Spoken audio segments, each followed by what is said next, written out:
Bonjour à tous, je m'appelle Laura Prioul, j'ai 21 ans et il y a un an maintenant que j'ai été agressée physiquement, frappée, violée. Ça fait un an que je me cache des médias, un an que je me cache de tout le monde, mais que tout le monde parle de moi. Je n'ai jamais parlé parce que je ne voulais pas faire le buzz, parce que j'avais peur, parce que je ne veux pas entendre parler de moi comme ça, parce que je me sens vraiment salie par cette histoire. Tout le monde est au courant, tous mes amis, toute ma famille, tout le monde sait ce qui s'est passé pour moi. Et c'est vraiment très dur à accepter. Donc maintenant, je vais être cash et je vais vous dire ce qui s'est passé sans vraiment rentrer dans les détails. J'étais en boîte de nuit sur Paris. Il se trouve que mon agresseur était aussi là. On a passé une super soirée, vraiment très gentil, à m'inviter à sa table, à boire un verre, etc. Je ne buvais que de l'eau. Lui, il buvait de l'alcool, beaucoup d'alcool. Donc par la suite, il me propose d'aller dans une deuxième boîte de nuit. Je me soucie du fait de comment je vais rentrer chez moi. Il me dit qu'il a des chauffeurs privés, qu'il me fera ramener, etc. Donc très bien. On part pour cette deuxième boîte de nuit. Au final, une voiture se gare à côté de nous, des paroles sont échangées en arabe, je n'y comprends strictement rien du tout. Je demande à mon agresseur ce qui se passe et il m'explique qu'on va finir en fait la soirée dans un hôtel, dans l'hôtel de son ami, parce que la boîte de nuit n'est pas très bien. Soit. Étant déjà dans le taxi, envie de continuer à m'amuser avec cette personne, envie de découvrir vraiment qui c'est, etc. J'accepte le fait d'aller dans cet hôtel. Donc on arrive à l'hôtel, nous sommes 4 personnes, une fille, un homme, mon agresseur et moi. Donc dans cet hôtel, nous continuons à faire la fête, à s'amuser, à rigoler, à regarder des vidéos.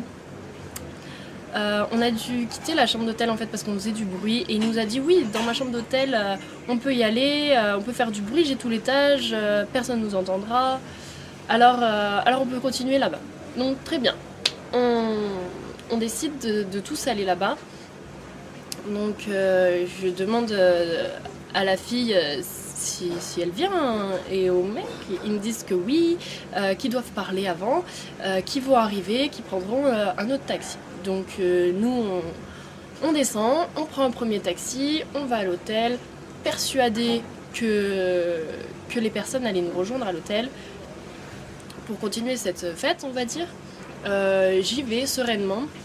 Donc une fois dans la chambre, on met de la musique, on continue à danser, à faire la fête et on était proches et à un moment on s'est tous les deux embrassés en fait. Et il a voulu me rembrasser et j'ai tourné la tête et ça lui a pas plu. Je me suis fait frapper d'un coup et je n'ai pas vraiment compris ce qui se passait sur le moment parce que dans ma tête tout était beau et tout se passait bien. J'ai voulu me défendre et cette personne m'a refrappée. Je n'arrivais rien à faire, rien du tout. Il était vraiment trop fort pour moi, sur moi, à me frapper. Et cette personne a fini par me violer. Donc après m'avoir frappée et violée, je me suis enfermée dans la salle de bain. Il fallait que je retourne dans la chambre parce qu'il y avait mon téléphone, je devais prévenir quelqu'un, je devais appeler quelqu'un, il me fallait de l'aide. Je ne pouvais rien faire et je suis rentrée dans la chambre. Il se trouve qu'il était normal. Il me demandait mais pourquoi tu pleures, pourquoi tu t'es blessée, qu'est-ce que tu as fait, est-ce que tu veux de la glace. Il a appelé pour qu'on m'emmène de la glace. Vraiment très bizarre. Une autre personne complètement. Et du coup je prenais mes affaires doucement, j'essayais de me rhabiller doucement pour pas réveiller la bête en lui, on peut dire. Et après avoir pris mes affaires, je lui ai regardé dans les yeux et je lui ai dit mais tu es un monstre parce que je devais le dire et c'était vraiment très bizarre comme action on peut dire et après lui avoir dit que c'était un monstre il m'a poussé violemment sur le lit et a arraché mon vêtement qui était vraiment tout arraché. J'étais vraiment sans t-shirt. Il a essayé de me revioler en me touchant,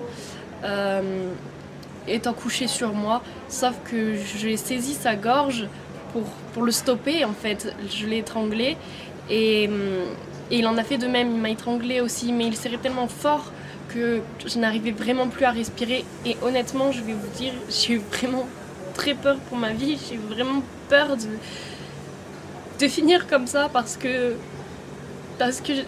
je ne pouvais plus respirer, je voyais noir, des étoiles, je venais de recevoir je ne sais combien de coups et je venais de me faire violer. Je me suis dit que c'était fini pour moi. Sauf que j'ai réussi à basculer mon agresseur du lit en l'étranglant et en le poussant et j'ai réussi à m'enfuir de la chambre en courant.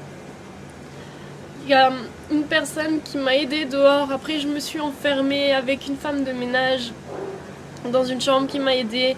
Les secours sont venus, la direction de l'hôtel est venue me donner des vêtements, la police est venue. Lui était enfermé dans la chambre, ils l'ont embarqué au poste de police, on m'a embarqué au poste de police, on nous a embarqués au même dans 2 voitures séparées pour pas qu'on se recroise, etc. Arrivé au poste de police, j'ai porté plainte, on va dire, mais ce n'était même pas réfléchi de ma part. Au poste de police, on m'a dit bah voilà, qu'est-ce qui se passe? J'ai tout dit et j'ai pas eu le temps de réfléchir, de savoir si je voulais porter plainte, si je voulais pas porter plainte, ce que je voulais faire, ce que je voulais pas faire. J'ai pas eu le temps de tout ça. Donc après avoir porté plainte, j'ai été emmenée à l'hôpital pour soigner mes blessures, pour me faire des tests ADN, faire des tests alcoolémie, faire des tests pour la cocaïne, faire toutes sortes de tests. J'y suis allée le jour même, j'y suis retournée le lendemain. J'ai eu un médicament à prendre pendant 1 mois qui me détruisait l'estomac, vraiment pour pas avoir de maladie, etc. Parce que oui, cette personne ne s'est pas protégée, bien évidemment. Quand j'étais chez moi, je me pliais de douleur tellement ce cachet me faisait mal. Et c'était dur. Je n'arrivais pas à le dire à ma mère. Parce que c'est trop dur de dire quelque chose de tel à sa mère. La mère qui a toujours voulu me protéger, qui a toujours voulu me mettre en garde, qui a toujours été là pour moi. Le fait de lui dire « Maman, j'ai été frappée, j'ai été violée », c'est juste pas possible pour moi. Je lui ai jamais dit ce qui s'était vraiment passé. Elle a lu toutes mes plaintes, elle sait vraiment tout ce qui se passe dans tous les détails, mais de moi-même, j'y arrive pas. C'est comme ça, c'est trop dur. Donc, quelques jours après être rentrée chez moi, un blogueur a partagé mon nom dans les médias. Et là,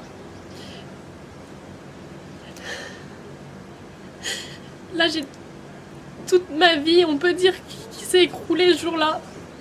Parce que on a commencé à m'insulter.